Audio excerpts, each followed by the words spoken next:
Oke, assalamualaikum warahmatullahi wabarakatuh. Nah, kita akan lanjut ke materi selanjutnya, yaitu tentang pengantar ilmu hukum. Pada pertemuan pertama itu kita hanya belajar tentang tujuan hukum, sumber hukum, dan aneka sistem hukum. Jadi pengantar ilmu hukum, tujuan hukum itu dibagi menjadi 3, yaitu keadilan, ketertiban, dan kemanfaatan. Sumber hukum itu diambil dari 2, yaitu kebiasaan dan keputusan keadilan. Jadi seperti itu. Oke, aneka sistem hukum dalam masyarakat. Hukum itu ada 2, hukum privat dan hukum publik. Nah, di Indonesia itu menurut 2 hukum ya. Hukum privat itu termasuk yaitu hukum perdata, karena perdata itu sifatnya privat, tidak di publik gitu kan. Yang kedua itu publik, itu pidana. Nah, yang di publik itu kan pidana ya, melibatkan negara melalui melalui hukum jaksa gitu.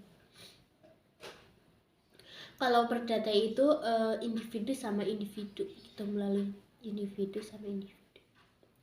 Nah, yang kedua itu hukum internasional. Hukum internasional itu juga dibagi menjadi 2, privat dan publik.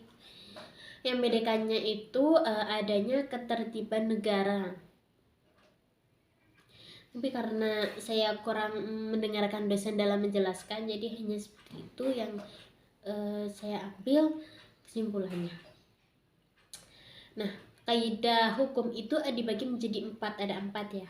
Nah, kaidah agama, kesusilaan, kesopanan, dan kaidah hukum.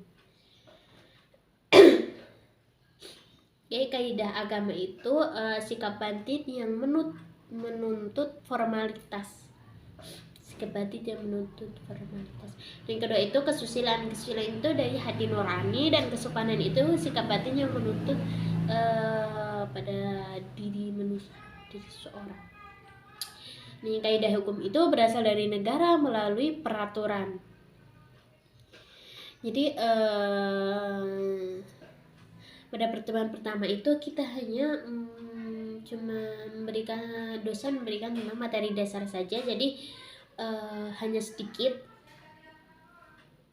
lebih ke pembahasan tentang belum pembahasan ya, jadi masih ke perkenalan dan masih mendekatkan pada mahasiswa gitu. Oke, sekian pertemuan pertama yang bisa saya simpulkan dari pengantar ilmu hukum. Oke, sekian. Terima kasih. Wassalamualaikum warahmatullahi wabarakatuh.